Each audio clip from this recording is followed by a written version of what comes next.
भारत के पहले प्रहार से टूटी चीन की कमर।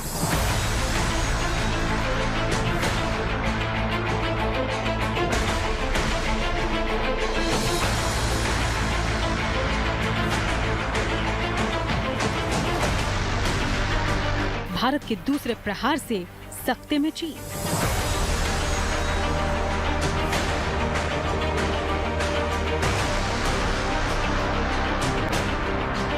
भारत के तीसरे प्रहार से चीन में खलबल।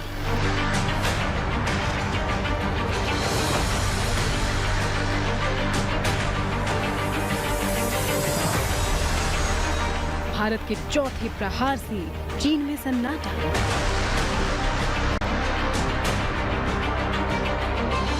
भारत के पांचवें प्रहार से चीन चारों खाने चित।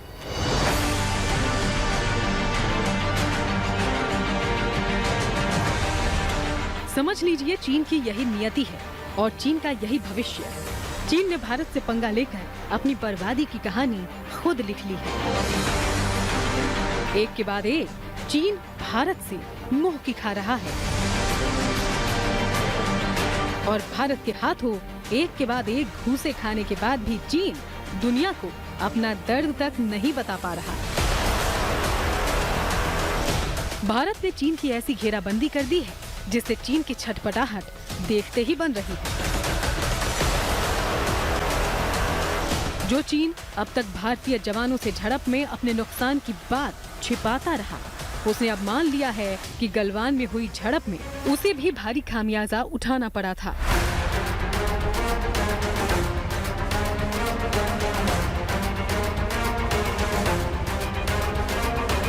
चीन की ओर से पहली बार स्वीकारा गया कि गलवान घाटी की झड़प में उसके सैनिकों की भी मौत हुई थी। इससे पहले चीन ये बात मानने से बच रहा था। चीनी अखबार ग्लोबल टाइम्स के एडिटर ने माना है गलवान घाटी में चीन की सेना को नुकसान पहुंचा था और कुछ जवानों की जान गई थी। ग्लोबल टाइम्स के एडिटर इन चीफ हू जिजिन ने रक्षा मंत्री राजनाथ सिंह के एक बयान पर ट्वीट कर लिखा, जहां तक मुझे पता है गलवान घाटी की झड़प में चीनी सेना में मरने वालों की संख्या भारत के 20 के आंकड़े से कम थी। इतना ही नहीं, कोई भी चीनी सैनिक भारत ने बंदी नहीं बनाया था, बल्कि चीन ने भारत के सैनिकों को बंदी बनाया था। ग्लोबल टाइम्स में चीन का ये कबूलनामा बताने को काफी है कि चीन इस वक्त कितने दबाव में है। दरअसल ग्लोबल टाइम्स चीन के पीपल्स डेली का अंग्रेजी अखबार है, जो चीन की सत्ताधारी पार्टी चाइनीज कम्युनिस्ट पार्टी का ही पब्लिकेशन है। इस अखबार के बहाने चीन ने पहली बार माना कि गलवान घाटी में उसे नुकसान उठाना पड़ा था। एक तरह से कहें तो भारत की घेराबंदी में चीन जिस तरह फंसा है, उसके बाद उसकी तिलमिलाहट बढ़ गई है। भारत चीन की आर्थिक घेराबंदी कर चुका है, उसकी अर्थव्यवस्था को घुटने पर लाने का प्लान बना चुका है। भारत ने एक तरह से लद्दाख में चीन की सैन्य घेराबंदी भी कर दी है। साथ ही चीन को दुनिया में अलग थलग करने की भारत की कूटनीति रंग लाती दिखाई दे रही है। जाहिर है भारत के इन 5 प्रहार से चीन में हाहाकार है। एक तरह से कहें तो चीन को भारत ने सवालों के इतने कटघरे में खड़ा कर दिया है कि उसका उन सवालों से उबर पाना आसान नहीं है। चीन केवल जमीन खोर नहीं है, बल्कि तकनीक चुराने के मामले में भी चीन अव्वल है। जब से भारत ने चीन की ऐसी 1000 पोल खोलनी शुरू की है, तब से चीन दुनिया के सामने मुंह छिपाता फिर रहा है। दुनिया जान चुकी है चीन केवल धूर्त नहीं, बल्कि कट कॉपी पेस्ट करने का भी वो पुराना खिलाड़ी है।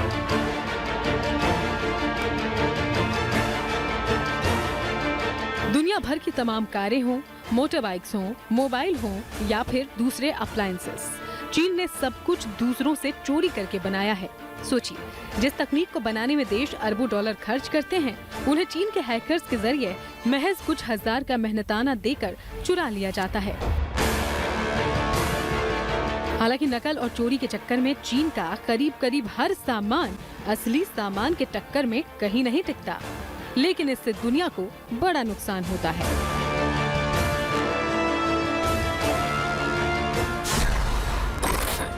दुनिया का दुश्मन नंबर 1 दुनिया का सबसे बड़ा कायर।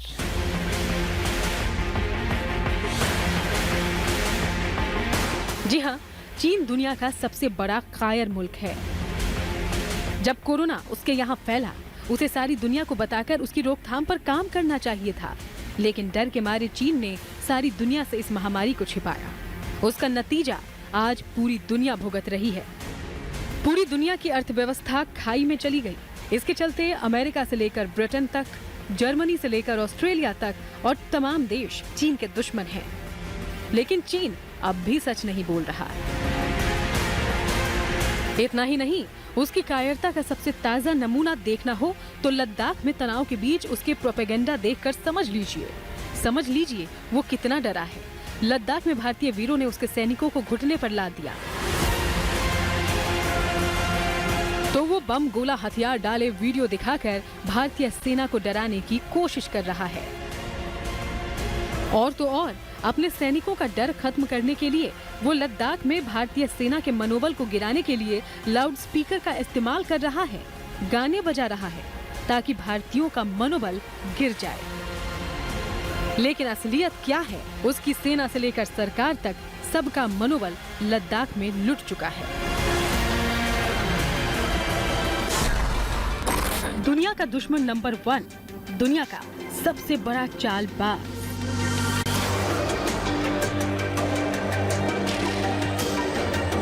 ऐसे वक्त में जब सारी दुनिया कोरोना से जूझ रही है, उसने सबसे पहले अपने ही फैलाए वायरस पर काबू किया।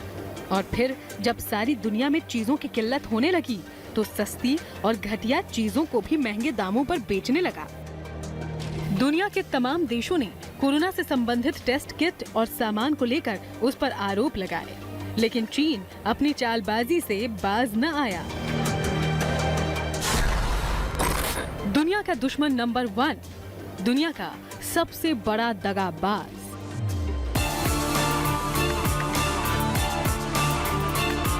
चीन ने दुनिया के करीब करीब हर मुल्क तक अपने सामान डंप कर रखे हैं, वो भी बाजार से सस्ता, ताकि वैश्विक स्तर पर उनके सामान की न सिर्फ खपत बढ़ जाए बल्कि छोटे छोटे उत्पादकों की कमर टूट जाए और वो एकल बाजार पर राज करे।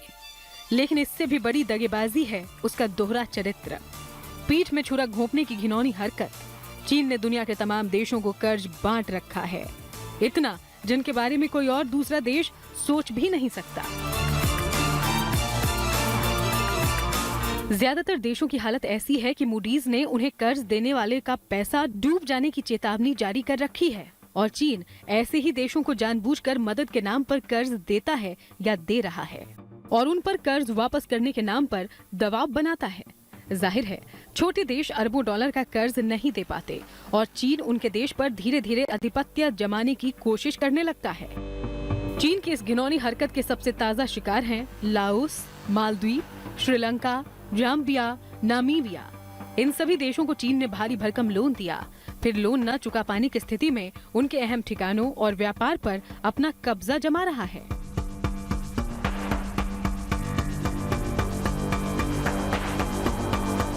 आंकड़ों के मुताबिक चीन ने दुनिया के 70 से 80 देशों को $5 ट्रिलियन से ज्यादा का लोन बांट रखा है। मतलब पहले दोस्ती और फिर उसके नाम पर दगाबाजी।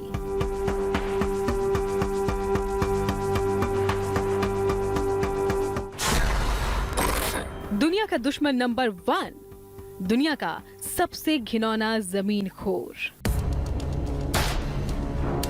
चीन दुनिया का सबसे बड़ा जमीनखोर दानव है, जिसने अपनी जमीनखोर हसरतों की वजह से दुनिया में न जाने कितने मुल्कों को अपना दुश्मन बना रखा है। और क्या कहें, चीन ने अपनी सरहदों से लगे 14 मुल्क के साथ सीमा विवाद भी पैदा कर रखा है। वो सबकी जमीन को अपना बताता है, उनकी सीमा में घुसपैठ करके उसे हथियाने की कोशिश भी करता है।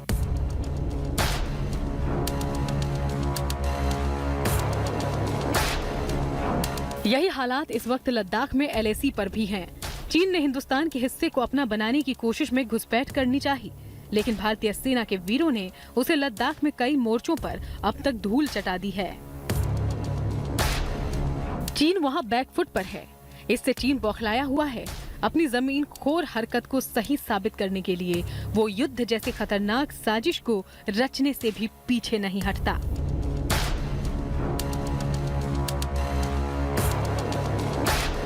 सरहद पर वो न सिर्फ सेना बढ़ा रहा है, बल्कि वहीं डेरा जमाने के लिए पक्के निर्माण कर रहा है। उसका लद्दाख से लेकर नेपाल तक, जापान से लेकर रूस तक, मलेशिया से लेकर वियतनाम, फिलीपींस और इंडोनेशिया तक विवाद है। वो हर किसी की जमीन को अपनाना चाहता है।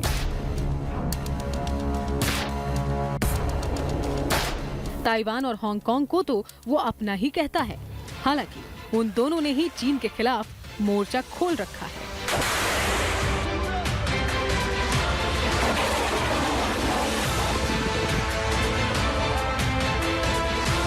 सरहद पर भारतीय सेना की एकजुट हिम्मत ने पीएलए के जवानों का जीना हराम कर रखा है।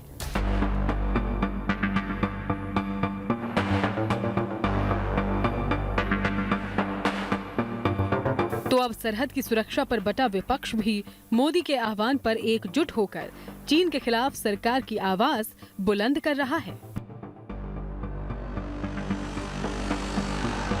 आज समूचे संसद की आवाज बने रक्षा मंत्री राजनाथ सिंह। चीन की गतिविधियों से यह पूरी तरह से स्पष्ट है, उसकी कथनी और उसकी करनी में अंतर है। मोदी बटालियन के सिपह सालार राजनाथ सिंह राज्यसभा में एलएसी के हालात पर सरकार की तरफ से बयान दे रहे थे। संसद के पटल पर उन्होंने लोकसभा के बाद फिर ये साफ कर दिया, हम न भारत माँ का मस्तक झुकने देंगे, न किसी का मस्तक झुकाना हिंदुस्तान का स्वभाव है। 15 जून 2020 को गलवान घाटी में कर्नल संतोष बाबू के साथ हमारे 19 और बहादुर जवानों ने भारत माता की सीमा की रक्षा करते हुए अपने प्राणों की आहुति दी। हमारे प्रधानमंत्री श्री नरेंद्र मोदी जी ने स्वयं लद्दाख जाकर वीर जवानों का हौसला बढ़ाया। हिंदुस्तान की मोदी सरकार की अगुवाई में जिस तरह से सेना जोश से लबरेज है, जिस तरह से वो नई ऊर्जा से तैयार है, ऑपरेशन स्नो लेपर्ड से जिस तरह सेना ने चीन को घुटनों पर ला दिया है, उसने सरकार में भी नया जोश भर दिया है।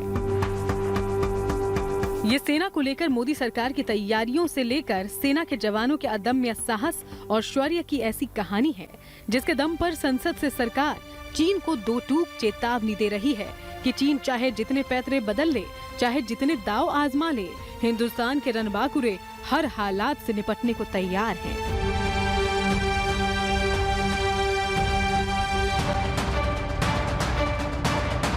हमारे आर्म फोर्सेस के जवानों का जोश एवं हौसला बुलंद है सभापति महोदय, और हमारे जवान किसी भी संकट का सामना करने के लिए पूरी तरह से दृढ़ प्रतिज्ञ हैं।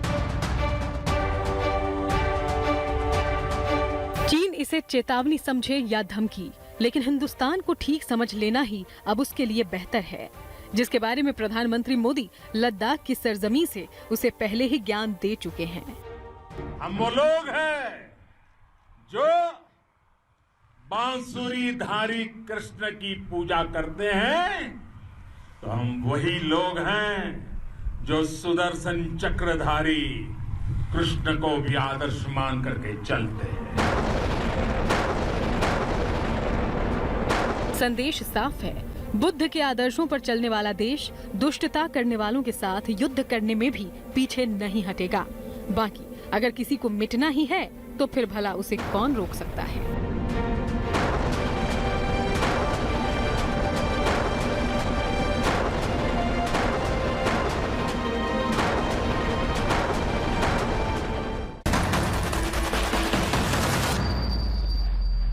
नमस्कार, मैं हूं अंशु शर्मा और हमें उम्मीद है कि आपको ये वीडियो जरूर पसंद आया होगा। ऐसे ही बाकी वीडियो देखने के लिए देखते रहिए द इंडियन समाचार, और वीडियोस पसंद आने पर हमारे चैनल द इंडियन समाचार को लाइक, शेयर और सब्सक्राइब करना ना भूलें।